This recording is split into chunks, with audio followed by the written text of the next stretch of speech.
Let's bring up the page. We're holding the Gemorah page Kuf Amud Beis. Hold on. Bring up.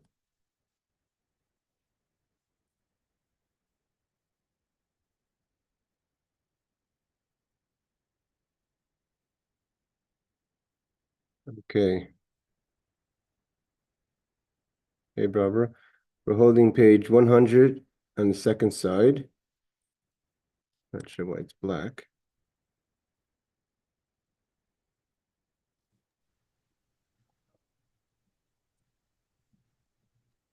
Okay. The Gemara says like this.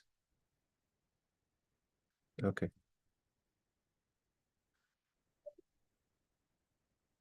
Amar Rabbi Yosef. Rabbi Yosef said, we're holding in the middle of the talks, the works of Ben Sira, and let's bring up the Gemara on the side here. The works of Ben Sira and how maybe there's some of them we shouldn't be learning here, and some of them we may be learning. So he says like this. Amar Rabbi Yosef. Rabbi Yosef says, Mila mal yasa di isbe darshinin hu. The positive things in the book of Ben Sira we do study. He says, for instance, Isha Toiva, a good wife, is Matana Toiva, is a good gift. Bechek Yirei Elikim Tinasen. She will be given into your chest as a good gift. Ish, and she's and will bring God fearing. Ishera, let's say a bad wife, is Saras Labaila, is like a leprosy to her husband. Maita Kante, what is the solution? Yigarshanami Beisai, to divorce her from your home. V'yisrape mitzaratoi, and to heal yourself from your leprosy.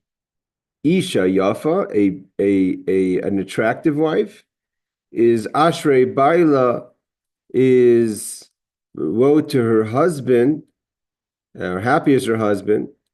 Why? Mispar Yamav Kiflayim. His days have been doubled. Due to his happiness, his days have been doubled. So Rashi says, again, this is so it gives an example of the reason why compared to leprosy is like we find by Gehazi, who was the attendant of Elisha. He was. It says that the leprosy attached itself to him. So too, this is something that attaches itself to you. The commentaries say that it's better. What's it mean that a person who marries an attractive woman is his days are doubled? Is because the Ayvit says that if you're going to marry a woman who's unattractive and you're going to marry her for her money, so at the end you're going to end up looking for another woman for her beauty. The Marsha says that the reason why that his days are doubled is because she will save him from sin, and from saving from sin, we learned before that someone who sins is both in this world and in the next world could be punished. So therefore, the person is going to have reward both in this world and in the next. Okay, so he's not going to suffer in the world to come. So a good wife will keep him in line. So it's a double blessing. Rashi says like this: Dashin and Klaimar Amrinan Luhu Beperka Mashminan Luhu Kuli Alma Gain Kol Hani Isha Taiva.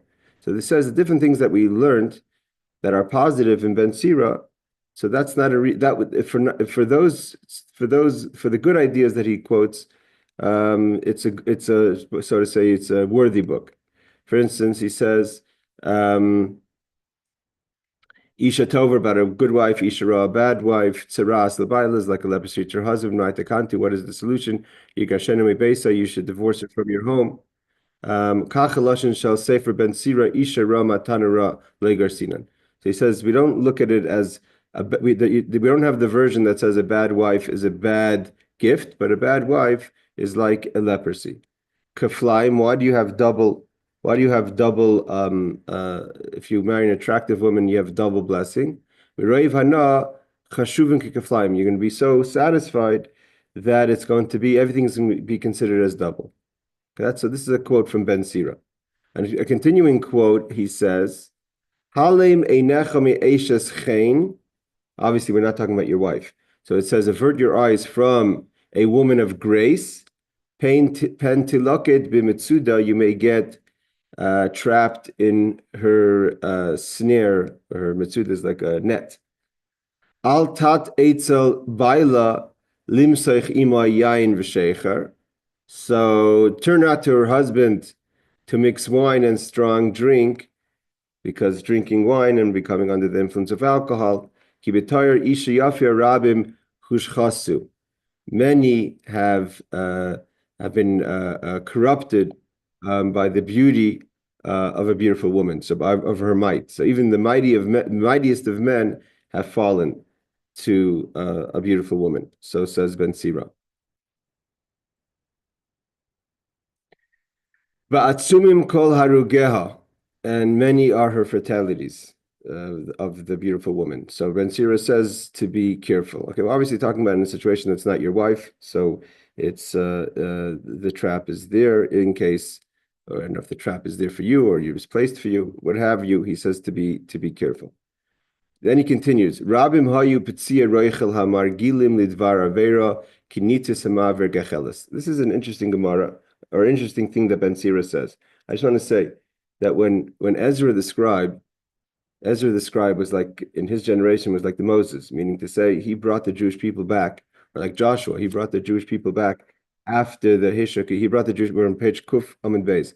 He brought the Jewish people back to Eretz Yisrael, or a part of the Jewish people back to Eretz Yisrael after the destruction of the first temple, and he rebuilt the second temple. But the Jewish people were there was a lot of corruption and there was a lot of issues that Ezra Sofer made a lot of takanot, a lot of things he instituted for the second generation coming into Eretz Yisrael, so to say. And one of the things that he instituted was that in the laws of business, that the peddler who peddles around different items for women, like makeups and perfumes, etc., it's called that's what's called a roichel. That the roichel should be able to travel from city to city, because the rochel, the person who's the spice person has access to materials that others don't have. So the local stores won't have all the variety that the spice person has, because the spice person travels. And in order for the women to be attractive to their husbands, Ezra said that the store owners of a city cannot tell the traveling spice person not to do his business, because it's important for the spice person to do his or her business. If it's a woman, to sell perfumes and such, or beauty products for women, so the women should look beautiful in their homes. So that was a takana. It means Ezra said that the local stores cannot dictate to the traveling spice person that he should not come to their city and try to take away business, etc. So that's what Ezra said. But here Ben Sira now goes and talks negative of the spice person. He says, Rab, and I don't know why the commentaries don't ask this question. Ezra clearly was misakin that the spice person could travel. So here he says that the spice person had a downside. He says, Rabim Hayu, he says there is many of Pitziei Reichel, of so to say the damages of the spice person, Hamargil Mudvar Vera, because he travels and he's showing his wares to women, and it's all beauty products that could lead to bad behavior.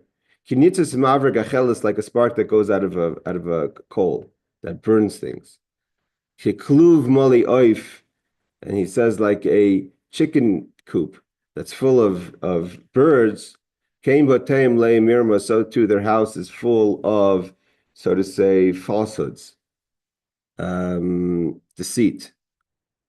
So he seems to say that the peddler, there's the wounds of the peddler who's accustomed to other matters of forbidden sexual relations, like the spark ignites a coal.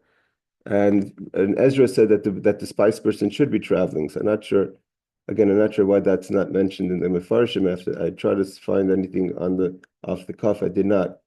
So some of the commentaries say, we'll see Rashi in a second. He says the challenge with the spice person is obviously that selling articles like that and having private showings to women in their home because he's a spice person. He doesn't have a store. He's a salesperson. So there could be a situation where it leads to relationships that are forbidden. Let's see further. He says, "Minar rabim mitoich beisecha." Don't let everyone into your house. We learned this last time also. Even not even so in general, your house shouldn't be open to everyone, and even people that you're familiar with, you don't always have to bring them home. It's good advice on any day. Of course, this doesn't go against the idea of achnasas orchim, of a person who's we learned last time, a person who wants to be hospitable and to have guests. That's of course a positive thing. That's something that we have from Avram Avinu. But in a way that's maybe just have an open home in a way that's not for a positive idea of hosting guests for Achnas Orchim, but just kind of you're the party house kind of attitude. That's not always positive. Then he continues, this old Ben Sira. Rabbi Miyu Darsha Shleimecha. Many people should be those who are friendly with you, seek your peace. However, you don't have to be a person that says everything to everyone. Your secrets of life, you shouldn't reveal more than one person in 1,000. So even if you're a person who knows a lot of people, right? There's a little bit today, people project their lives on social media, everything about that's happening in their life on social media. Well, Ben Sira felt that wasn't maybe the way. And he said that even if you have a lot of people that are interested in your shalom, in the peace of your life, so to say, you have a lot of followers. But it doesn't mean you have to share every secret you have. Share your secret with one of 1,000. He says, so he says, let those who greet you reveal your secret to one in 1,000. From those who lie within your bosom, guard the openings of your mouth. Which means, he says, there he's referring to Rashi, says, even sometimes with your spouse, you don't have to say everything. Again, this is what Ben Sira is teaching. Al teitzar tsaras machar. Don't be pained about what's going to happen tomorrow. If you're scared of something that's going to happen tomorrow, why? Teitzar means you have anxiety for something that's going to happen maybe tomorrow. Who knows what's going to be today? You don't know. Maybe tomorrow is never going to come, right? So why would you have anxiety for something that may never come to happen? Maybe tomorrow won't be. It's an interesting expression. You may be pained or full of anxiety about a world that's not yours. You're no longer here. Okay, let's learn the Rashis. Rashi says like this. Altat Esel, Altat, going back in the beginning, about the Rochel, the person who's, what was the first person?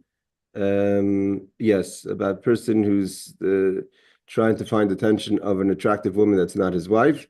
Altat Etzel Baila, don't kind of be familiar with her husband. Limser Ima Yain Reshecher, to be drinking, that could lead to undesirable relationships.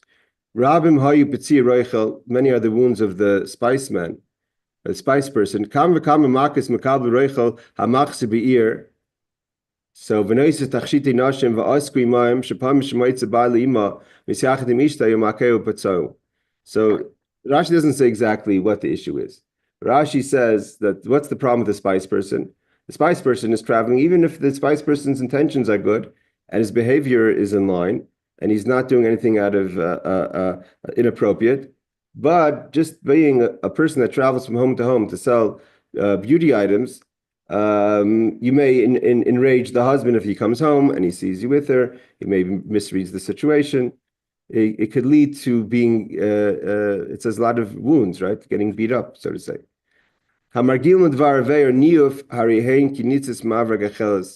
He says when a person has relationships that are undesirable, it's like a spark that comes out of a coal.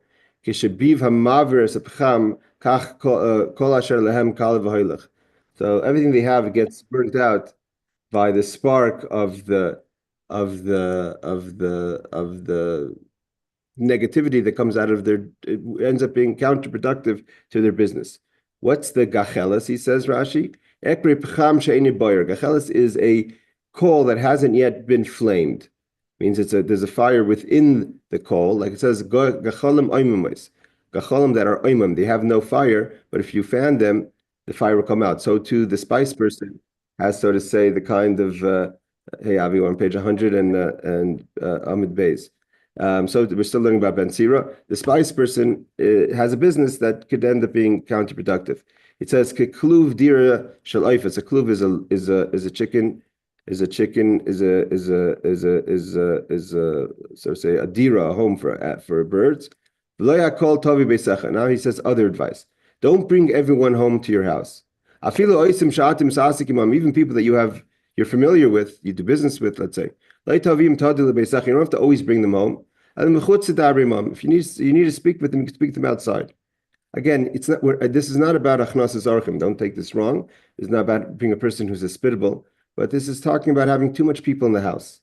That's not always good for not the family and not for you, and not sometimes what do we call it? Safe distance and respecting people's space is also important.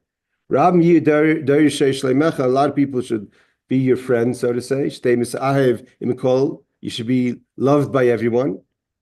It doesn't mean that in order to buy their love, you have to share everything about your life with them. You shouldn't reveal your secrets, the kulam, only 1 in 1,000, which means only in extreme circumstances does a person have to say, keep things that are private. So a person who has anxiety about what's going to be tomorrow. Ben Sira says, why would you have anxiety about tomorrow? You may die today, and then there is no tomorrow. You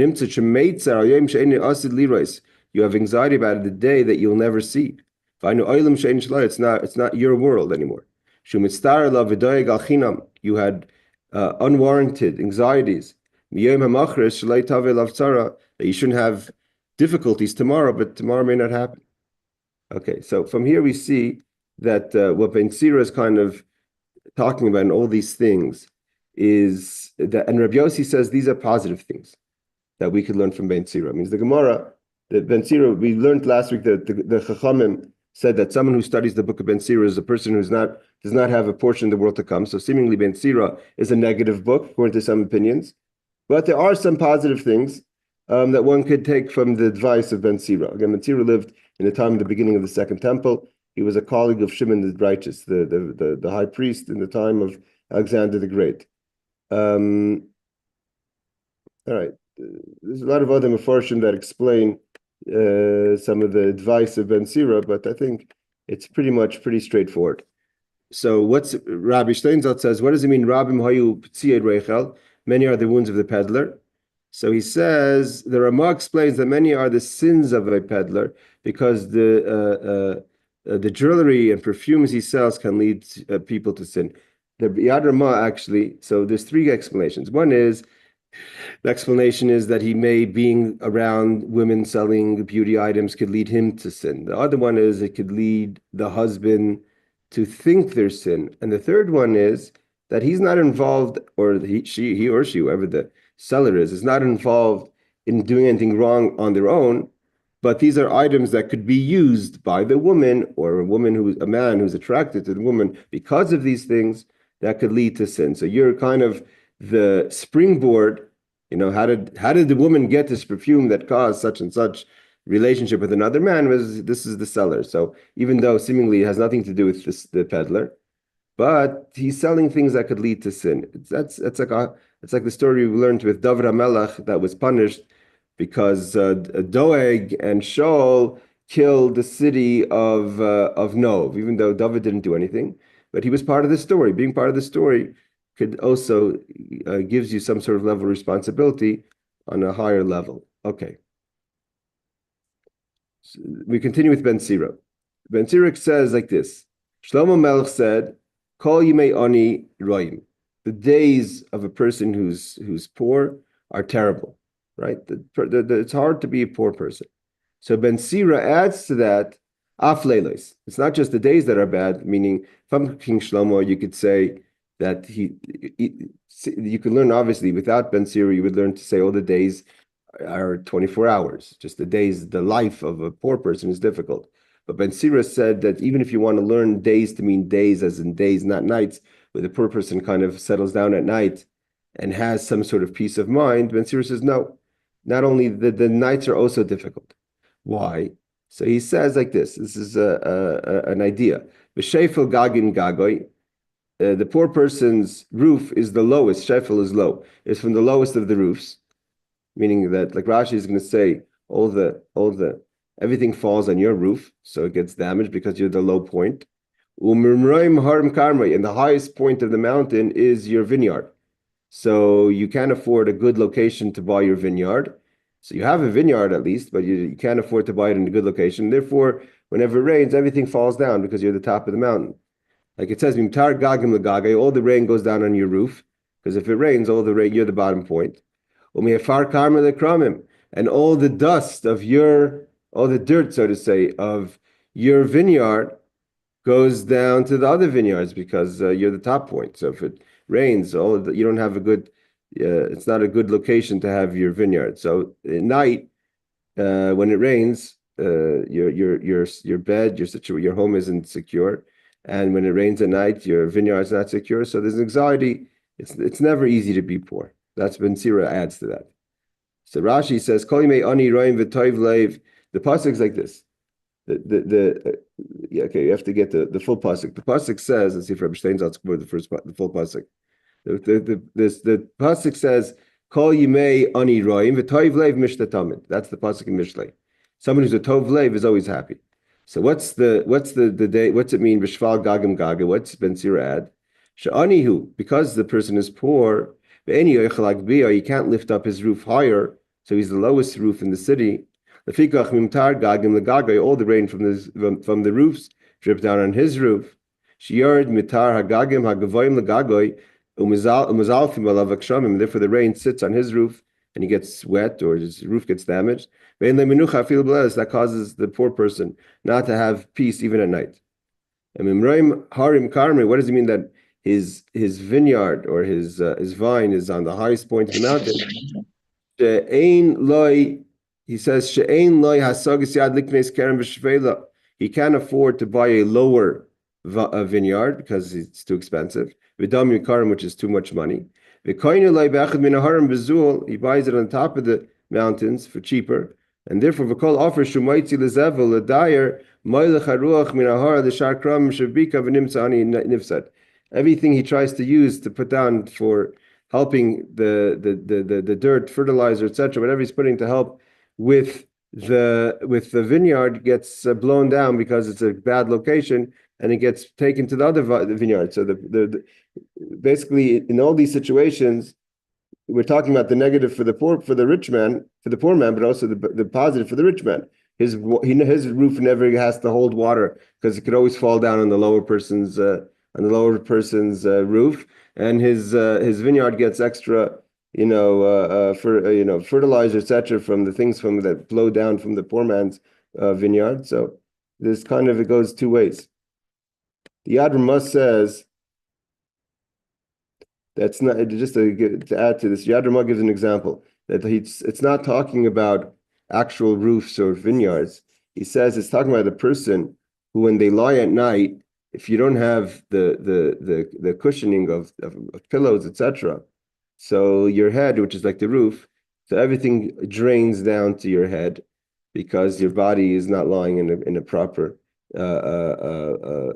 properly, and therefore it affects both your head and your stomach. It's like the vineyard, the food doesn't digest properly. But anyway, you look at the Yad Ramah puts it more to the person themselves. Ben Sira adds that the poor person suffers both at day and night, where Shlomo Melech seemed to understand from Shlomo Melech that Shlomo Melech is talking about only at the daytime. Okay. Now we're going to continue with a little bit with Ben Sira, and then we're going to go into fascinating Gemorah, hopefully, going forward. So he says like this: Siman, there's a sign about the next few statements, which is Zeira Rava, Mishar Shia, Chanina toivia. Chanina is going to talk about a woman that's tovia. Yani is going to talk about yafa, something that's nice. Yochanan is going to talk about someone who's compassionate. And Yeshua is going to talk about someone who is intolerant. Okay, let's see what it means. Amar Rab Zera. Rab Zera says like this. Amar Rav in the name of Rav. What does it mean, kol yimei ani roim? What does King Solomon say in Mishlei that all the days of the poor person are bad? Elu, so it's not referring to just a regular poor person. It's talking about what's the poverty that we're talking about. So he says, Elu, this is referring to Bali Talmud, the one who studies Talmud. And the continuation of the verses, Leiv, and a good heart, Mishnah Talmud is always joyful. Elu, Bali Mishnah. This is talking about the person who studies the Mishnah. We're going to see why. Why Bali Talmud is bad according to Reb Zera. The Talmud has so many questions that he just the student who studies the Talmud feels like he doesn't or she doesn't have a grasp on the subject. So that's like a poor person. Where the Mishnah is easier to study, you learn the law, like he says. And therefore, you're Tevlev Mishnah Talmud. If you learn a Mishnah, everyone knows that when you learn Mishnais, it's very satisfying. If you have today, especially with the good publications, you can learn a Mishnah, you can learn a parak, and you feel like you grasp the subject. Where the Talmud is so broad with so many questions, and you feel like you don't walk away with a handle on the situation. However, Rava says the opposite. Ibcha the Hainu the Amar Rav Misharshia. He says in the name of Rav Sharshia, Mishmei the Rav in the name of Rava. My dechsiv. What does it mean? Masi avonim ye'otzev behem. The one who queries stones shall be saddened by them. Elu Bali Mishnah. This is the person who studies the Mishnah. And ubaykeya eitzim yisachen b'hem. A person who chops wood will be warmed by the fire of the wood. The Bali Talmud. Why? So he says the opposite, because the Mishnah doesn't have enough information. It says halachically, you can't look at the Mishnah and paskin. You can't give the ruling on the halacha from the Mishnah. The Mishnah is too basic. So that's why you're saddened by the stones, because you have the Mishnah, but you don't have enough of the information. From the Talmud, at least you can walk out with information.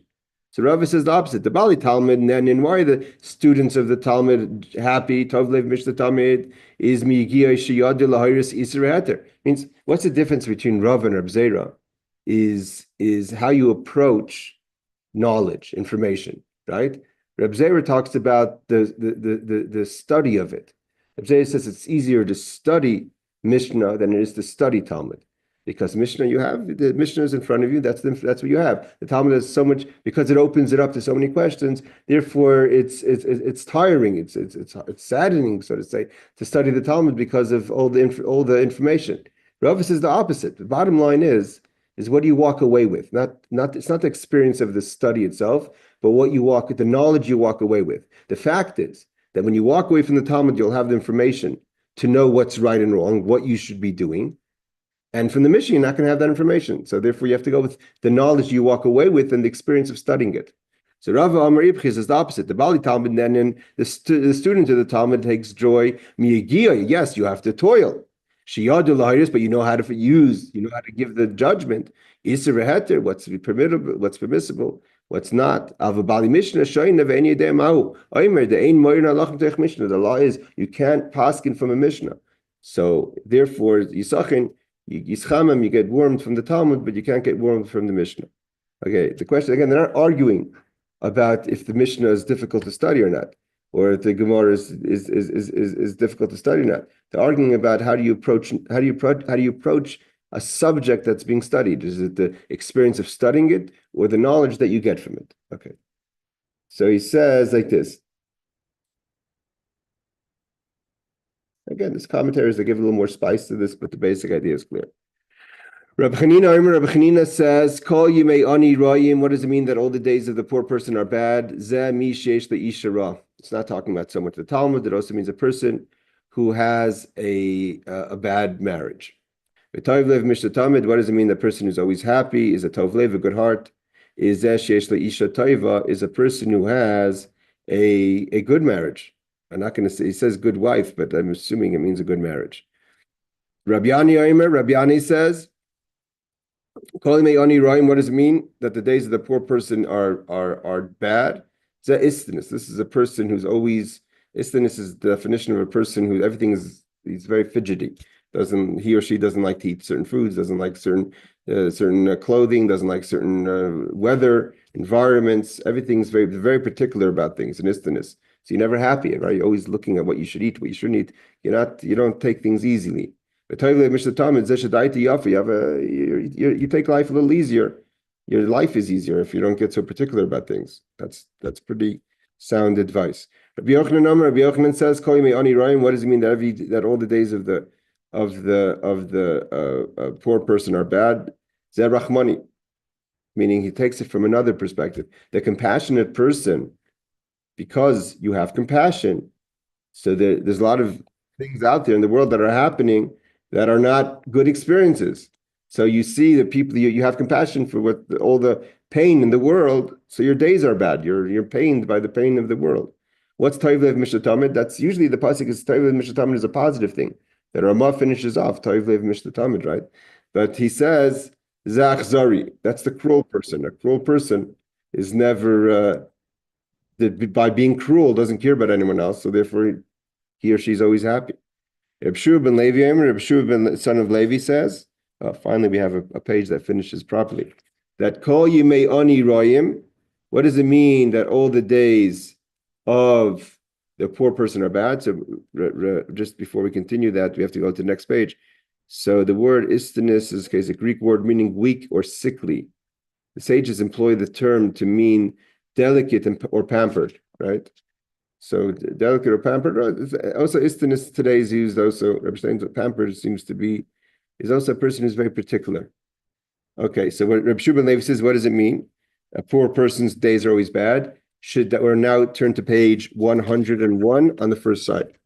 It says that's Shadaite Tzara, someone who has who's intolerant or sees things small. Question is, why are you intolerant? What makes a person tolerant? Is it nerves or is it the ability to handle information, right? Someone has a broad mind. Traditionally, when we say daita ktsara, merubim tzarchi amcha, we say in slichas, merubim tzarchi amcha the v'daitim ktsara, right? That's part of the slichas and part of the tefillah and Rosh Hashanah and Kippur. That we have a lot of needs because our mind is small. It means when you have a small mind, you think you magnify your needs. Everything seems like you're out of control. So, but if you had a broad mind, you could handle a situation. So, therefore, you may ani. What does it mean? A poor person's days are bad. If everything you look at small, so then everything's magnified. But if you have daiti rachava, broad mind, so you take things easily, or you relax, things bounce off you a bit more. Reb Shua ben Levi added to that. Call me ani roim. So they said, what do you mean all the days of the poor person are bad? There are times that for the poor person that there's a break. All means all, right? So Ve'ika, Shabbos is Yom Tovim. There's holidays, there's Shabbos and Yom Tov, and the poor person have things a little easier. So like Shmuel says, this is an interesting idea, and there's different opinions to what that means. What Reb Shua ben Levi, what are the issues of Shabbos? So, meaning to say that even the poor person has food on Shabbos, so therefore it's not so bad. But Shmuel says that is bad because when you change a veset, when you change routine, that causes problems. Like if you eat very little a whole week, and you overeat or eat comparably to the rest of the week, you indulge on Shabbos. For some people have that minhag, not because of money, but because of dieting, right? I'm going to diet for 6 days, and Shabbos I'm going to eat a whole challah and all the fish and all the chicken and all the cholent and all the kugel and all everything. I'm not going to count calories on Shabbos. So Shmuel says that's a nice idea, but Shini Vesat, if you change your routine, that's the beginning of stomach problems. So therefore, he's saying yes, the poor person does have life easier on Shabbos, but it's only easier because he has access to food. Because on Shabbos people help, but then he or she overeats. And then that causes stomach problems. So that it's kind of a double-edged sword. So what does Shadaite Kitzara mean? Rashi say.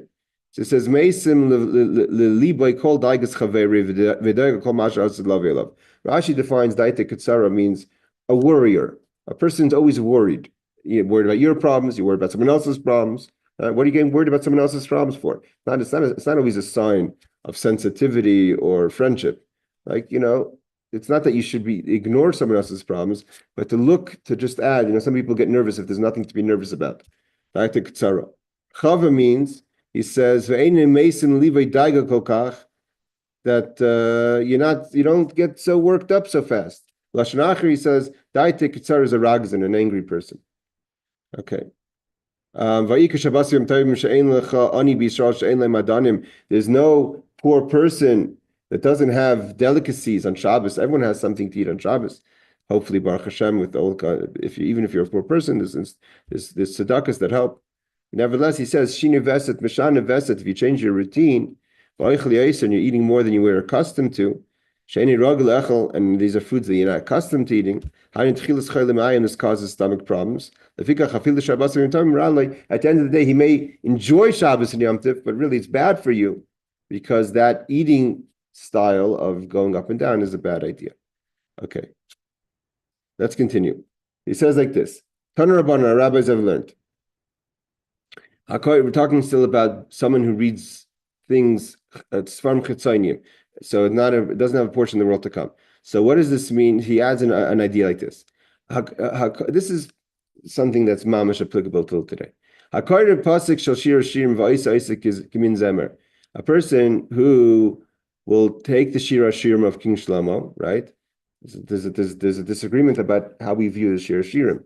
Shir Hashirim, according to Chassidus, Kabbalah, is the holiest of the Sfarim. Rabbi Kiva says it's the holiest. Rabbi Kiva says it's Kodesh Kedoshim. And if all the Sifrik Tanakh are Kodesh, Rabbi Kiva says Shir Hashirim is Kodesh Kedoshim. And some people say that Shir Hashirim was not written with Ruach HaKodesh. So a person may use it as, Shir Hashirim talks about, seems like a love book, and so therefore you may make out of it a song. Va'isa Isaac means zemer. Vakari pasuk v'beis mishtais, or if you kind of take from a chumash or from a sefer, and you read out of it at a beis mishta. Beis mishta is a house of just drinking. Below money, and you're not reading the pasuk in its proper time. The commentaries read, obviously, we're not talking about someone who says a Dvar Torah at a Shabbos table, or someone who says even a pasuk that's connected to the Zman. Like we say, we in Kiddush today, we say psukim that are connected to the Chag. But we're talking about below money. You're just kind of making light talk about Torah. That's the point. Maybe that's negative. It brings bad energy. Because the Torah kind of dresses itself up in sak is like sak ve'efer, right? We just had that in the Megillah. Dresses himself up in mourning clothes. And stands before God, obviously as a sign of being hurt and upset. By Maris the fun of it says to God, Asuni banecha kekiner shemnagna baileitzim. Your children have turned the Torah, using verses from the Torah for, so to say, game and joy, and turned me to clown's play. The Torah is offended when you do that. Again, this doesn't have to do with today. It's very common. A lot of Jewish singers today are always taking psukim or lines in the Talmud and making songs out of it. We're not talking about in a way that brings simcha. But if it's in a way that's disrespectful, then that is referring to that. But if it's a way that brings people to Yerushalayim, closer to Hashem, it's obviously different. But it seems like in those days also there was kind of, and sometimes today too, using the words of psukim in a kind of a negative vibe.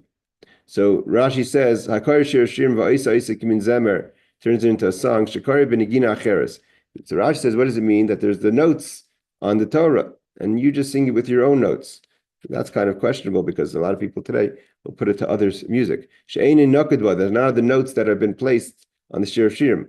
Va'isa isa kimin shir, make it into a song. Alpha pi shir shirim hu, even though it's from a song. V'ikra shir v'ikra shir, and the whole shir shirim is a song. You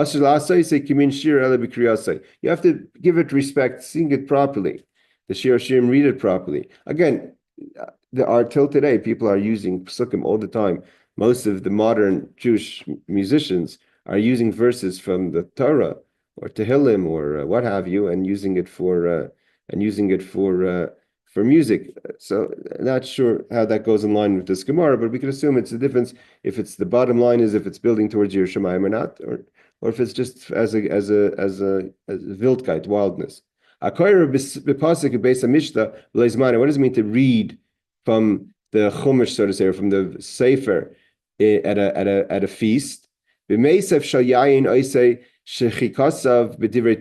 of, you're at a drinking party, and you're trying to read literature. So you're reading literature, Chumash as literature. To make, maybe using verses as a way of being clever, as people may do in these settings. Avlim Omer Bismani, if you say it properly, Al Mishta, you're going through Yom Tov, V'nait L'Kais, B'yadiv, Omer Love Divrei Agada, like we have today, we say the Kiddush. Psukim Minyan Shal Yai, maybe Tayvlam, that's actually positive. So Hashem actually says to the Torah, right? The Torah comes dressed in levush sak. So obviously, some of the Litvish Mefarshim get a little nervous. What do you mean the Torah dresses up in levush sak? The Torah is not a person. It's an idea, obviously, that the Torah represented either by the midas hadin, the attribute of judgment, or the Torah means Hashem Himself, kind of questioning the way the Jewish people are using the Torah. I just want to say, actually, we did bring the question about what people are doing today with the music. So the Yad Ramah writes, Okay, the Yad Ramah writes that the only problem with doing all this, using Shir Shirim or verses, if you're doing it as a joke, as a way of mocking. But if you're looking to praise Hashem with the songs, which is what today most musicians do, the Yad Ramah says, Shaper Dami, it's good. It needs further analyzation. The Magen Avram, he says, if we look at the Magen Avram, that the Magen Avram paskins that if you're singing, Magen Avram is a poisik on the Shulchan Aruch. He's a halachic authority that we use till today. So the Magen Avram is one of the bases of halachic authorities on the Shulchan Aruch. He says that if it's done, shemashmo, that from midvar, it's from the Yad Ramah, we could say that if it's being sung as a way to praise Hashem, then it's permissible. Not that it's not forbidden, but permissible. There's a difference between pater and mutter, right? So it's permissible. Maybe that's the basis of what people use today. Okay, Amrullah, so the Torah, Hashem responds to the Torah and says, Biti, my daughter, meaning referring to the Torah as his daughter. You have issues that when they're eating, they're quoting verses of Torah. What do you want them to do? To talk politics? If they are people that could properly learn the Chumash, they should properly study the Torah while they're eating. Say it Dvar Torah, not just quote verses. If there's people who could study the Mishnah, they should study the Mishnah, the laws. Mishnah is halachas, the agadas of Torah. If the Talmudic scholars and they could give over a pilpul, then they should properly give over a vort of Pesach on Pesach, Bichas Atzeres, Batzeres, a vort, an idea on Shavuos, and Chag, on Sukkos. Now he continues, Hey, Reb Shimon ben Elazar testified, Mishum Reb Shimon bar Chananya, in the name of Reb Shimon ben Chananya, Kol HaKari Pasuk B'Zmano, when a person reads a verse in its proper time, which is maybe the reason why our minig is that we say Elamai Hashem Madam, or we say other verses that are connected to the Yom Tovim around the Yom Tov of Kiddush is maybe Tov. It brings good to the world. Shneim v'davra bi'itoi. If you do something in its proper time, Ma Tov is good. Okay. So I just want to be, although we have 15 minutes, and I'm going to take advantage of it. And let's go into the next subject, which is the subject of people who whisper on a makkah, again, we're going back to the Mishnah of people who don't have a portion of the world to come. So it says among the people that the Mishnah teaches us is those who whisper on a wound, like kind of hocus pocus, say something, try to say a verse. Now, we have the Rambam, it's not simple. The Rambam is very strict about this. And the Rambam looks at it as foolishness. And the Rambam only gives a special heter to say Tehillim. Jewish people have a seemingly thousands of year tradition that when we're in a tzara, we're in a bad situation, we say Tehillim, right? That's Ubidavan, we say Tehillim. So the Rambam has to give a special heter To say Tilm, that's not considered a Leicha Shalamaka. Leicha Shalamaka doesn't just mean that you got a splinter or you just burnt your hand and you start whispering on your hand. The Makkah could be also an idea that happens in your life. So Amr Rabbi Yochanan says, part of it is that they would spit. They would spit on the wound, and then they would say a pasuk, kind of like a superstition. This is all superstitions. The problem, the reason why you don't have a portion in the world to come is because you just spit and you can't mention God's name, a verse. Halachish means they would say a pasuk, God's name when you spit. That's disrespectful. Itmar and Rav add to that. What about if a person has like a skinned wound and he wants to say a verse, Nega Tzaras, which is about Tzaras, which the verse of Tzaras, we'll see in Rashi the whole verse, but the verse is, like it says, he quotes over here, Rabbi Steinzalt says that when a leprous mark is in a man, then he shall be brought to the priest, and the kind of to be brought to the priest to be cured, right? So you say that when you have a skinned wound. So you didn't mention God's name, so what's wrong? He says, you're mentioning a verse, you can't do that. And Rabbi Chanina says, not only if you don't mention Tzaras, but even to say Vayikra Moshe, God called Moshe, but you're not saying God's name, kind of awake spirituality to heal you when you spit, you can't do that. Okay, let's see Rashi. The people who whisper on or whisper on wounds, that they spit koidem first, halachash before they whisper. You can't then say the pasuk. But there are people that first say the pasuk and then spit. There was someone who came to one of our classes who says that their mother had the tradition to spit on a coin. The spitting is not something that's out of still today.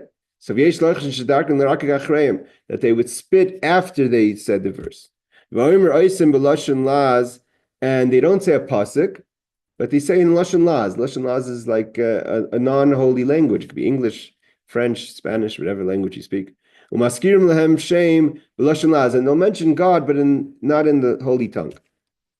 B'amali Rabbi, and Rashi says that this is Rashi. Rashi didn't live in Middle Eastern countries or places that were superstitious. He lived in France, so even there, Rashi says, more reserved people. That Amr Lei Rabbi, my teacher said the mutter, you're allowed to do it if you're not going to use Hebrew, Lashon HaKodesh, and you spit afterwards. The problem is only if you spit first. The near Shemaska Shem al Krika, then it looks like you're mentioning God's name on the spitting. So Rashi has two conditions. One is it's not in Lashon HaKodesh. The other one is that you spit afterwards.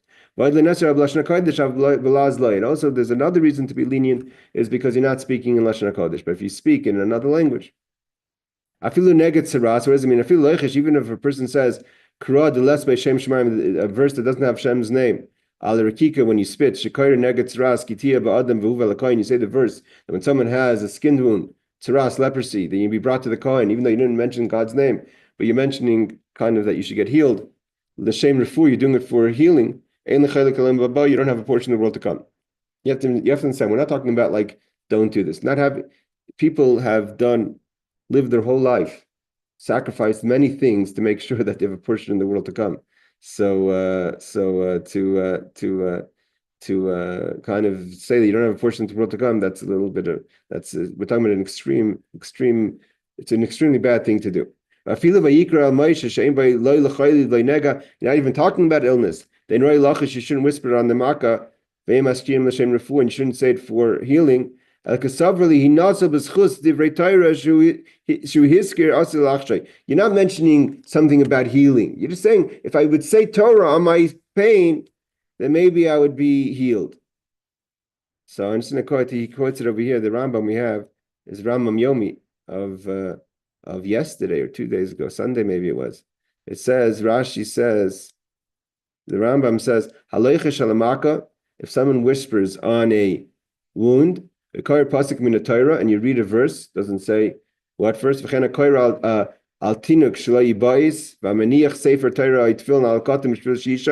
do all kind of superstitious things. You help a child that shouldn't become scared. People do that, right? Put a chumash under your pillow and you'll sleep better. There's a lot of these things. If someone puts a sefer Torah tefillin on a child so he should sleep, Rambam says this is a person who's considered trying to people cast spells, etc. Your person doesn't believe in Torah. You're making Torah into a healing. Torah is about the soul, not the body. He brings a pasuk. But he adds, Aval Habori, someone who's is well. Shakara psukim umizmarim mitilim, but you read Tehillim, Rambam says. Kadei shetagan loves chus kriyasin, that reading Tehillim should be a chus. V'nosum mitzaris minizakim, you should be saved from things. Harizah mutter, that's allowed. So here the Rambam says saying Tehillim is allowed, but doing all kind of superstitions with Sfarim, that's not allowed. So the Rabbi Steinsaltz actually quotes this Rambam. So he says it's prohibited to whisper the Torah verse on the name of God, or the name of God over a wound, and to spit in the wound, and one who does has no share in the world to come. It is prohibited even to whisper without spitting. Some say that it's permitted to whisper invocation in a language other than Hebrew. Rashi quotes from his Rebbe, but one should refrain from doing so, especially if he invokes God's name. The Rambam. Okay, so the Rambam, but we saw the original of the Rambam, and he's very severe about this. Tanur Rabbanan, our rabbis learned. Let's just go a little further. A person who has, wants to kind of, this is touching on the prohibition of healing on Shabbos. So you're allowed to rub and smear oil on your stomach on Shabbos, and you're allowed to whisper to snakes and scorpions on Shabbos. Let's see everything. Mavir and kli al gaba ayim Shabbos. You could put, let's say, a cold metal on your eye if it's swollen on Shabbos. Only has to be a permissible vessel. If it's prohibited to touch it on Shabbos, if you have things that are muksa. If it's not allowed, then you're not allowed to put that on your eye, even though you're using it for something permissible, but it's not. It's been muksa before Shabbos. You're not allowed to ask questions to demons on Shabbos. We'll see what that means. It's better don't do it even in the week. Forget Shabbos. Okay, what does the mean? If a sick person's sick on Shabbos and you want to rub oils on the stomach on Shabbos, we know that smearing, that they would rub oil is like eating, and eating is permissible, so therefore it's not considered a refuah. Okay,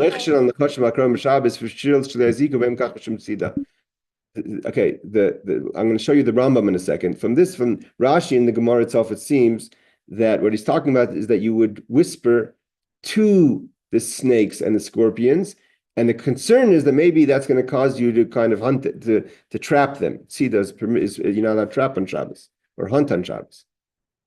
The Rambam says that here we're talking about another case.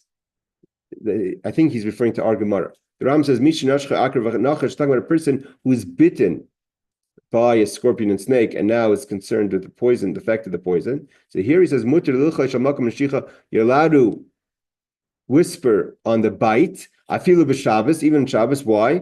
Because the person could go into panic. And here, it's in a regular case where your person is kind of, your mind is settled, something else. But when you get bitten by a poisonous animal, the Torah kind of gives leeway, because to calm yourselves down. Even though the Ram says it's useless to whisper at a bite of a snake, it's not going to help anyways.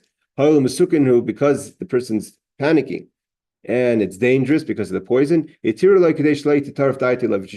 lose your mind, so to say. So I'm assuming the Rambam is referring to our Gemorah, even though from Rashi it's mashma that we're not talking about biting whispering on the wound, but whispering that the snake should not bite you. Okay, what does it mean, kli ha'ayin? If you want to put something on your eye, if you have a cold metal vessel, they would put it on the eye to calm down the swelling. What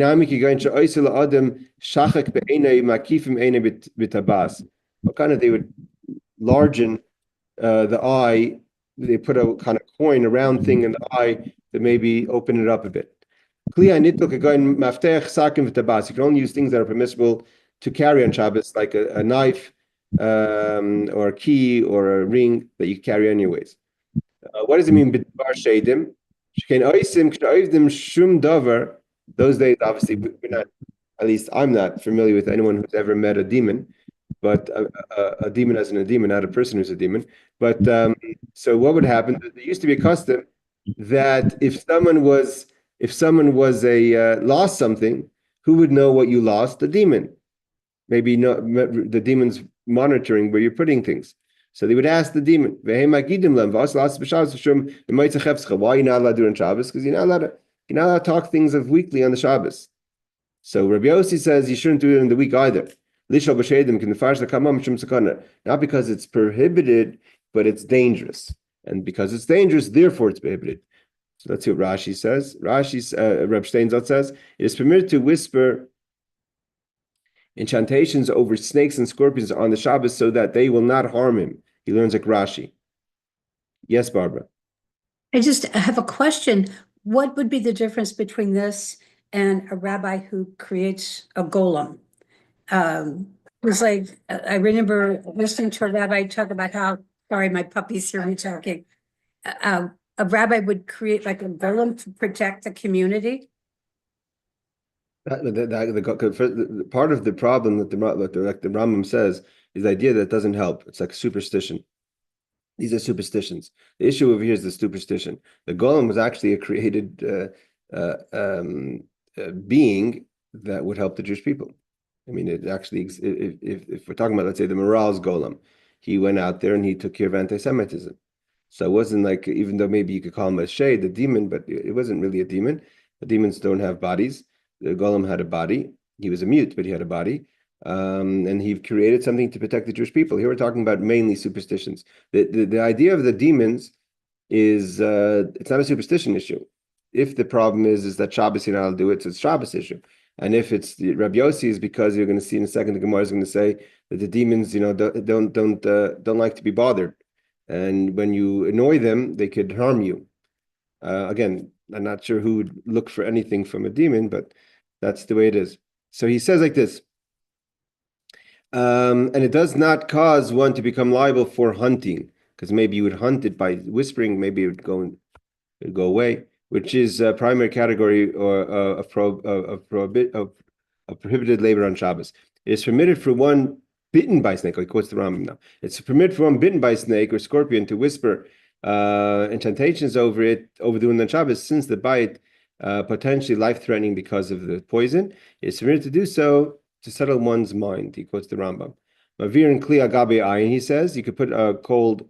So it says, permitted to place a vessel on one's infected eye to ease inflammation, provided that the vessel one may move on Shabbos. It has to be something that you can move on Shabbos. What does it mean? Shel dvar shedim. One may not consult the words of demons. It is prohibited to engage in acts involving demons. Why? Some permit consulting them with regard to stolen property, in accordance with the opinion of Rabbi Yossi and the explanations of Rav Huna, that the prohibition is due to a danger it poses to one consulting the demon, not due to the prohibition of sorcery. So the issue again is sakana, not sorcery. Nevertheless, there are more rules that one should not rely on that leniency. Meaning to say, if someone wants to say it's only a sakana, for sakana, maybe I'm ready if who's the person who's been looking for billions of dollars of Bitcoin? So, in an extreme situation, so maybe, it's only a sakana, I could do it. But he says, the Ramah says we should not be lenient on that, meaning he kind of tilts towards it being kind of sorcery. Let's just finish these last few here, and then we'll stop here. He says, on Shabbos it's permitted to move vessels. Okay, it's clear nickel. He goes into the laws of moving what's permitted to be moved on Shabbos. Says one may smear oil and rub the stomach. It is permitted to smear oil and rub one's stomach on Shabbos in order to ease stomach pain, provided that one does so in a manner other than the typical manner. In other words, smearing and rubbing simultaneously in accordance with the statement of Rabbi Yochanan. I'm going to see later that the way to do it is to make a shinoi. If you do a shinoi, then it's not a problem. Okay, we're going to continue next week in this Gemara. I'm just going to do one last piece because the next Tan Rabban is a new piece. Amar Rav Huna says, either you read Ein Halacha Rab Yossi or the Halacha is like Rab Yossi. That seemingly he puts the Ein, means the it is or is not, it's questionable. But Rabbi Yossi means Rabbi Yossi says you shouldn't consult in demons even in the weekday. Al mishum sakana. He doesn't say it's prohibited because of sorcery, but because of danger. He had the Rav Yitzchak bar Yosef, because there was a story of Rav Yitzchak bar Yosef, who consulted with a demon, and the Ivla Ba'arza, he was swallowed into a cedar tree. Ve'is avid le nisan, he had a miracle, pakale arzer patle, that he was spit out of the cedar tree. So the cedar tree, so there's two ways people learn this Gemorah. One learned that the demon put him into a cedar tree, and the other ones learned that Hashem had the cedar tree save him, swallowed him up before the demon could hurt him, and after the demon left or whatever, he was spit out. So there's a miracle. So that's obviously, we see that's dangerous to consult with demons. Here Rashi says, he would speak to demons. The shade tried to hurt him, this demon tried to hurt him, and he was swallowed up. We're going to learn later, I think it's in our Gemorah here, that Menashe also wanted to kill his grandfather, Yeshaya Navi, and the cedar tree swallowed him up. Rashi explains that since the demon sought to harm him, a miracle was performed for him in which he was swallowed into the tree for his protection, and the tree later expelled him when he was safe. The Ramah adds that although he could have evaded the demon in another manner, the Holy One, blessed be He, preferred to deliver him in this manner so that he would witness a great miracle. Thank you all for joining. Interesting Gemara, obviously, as all this Gemara is, and Laila Tov.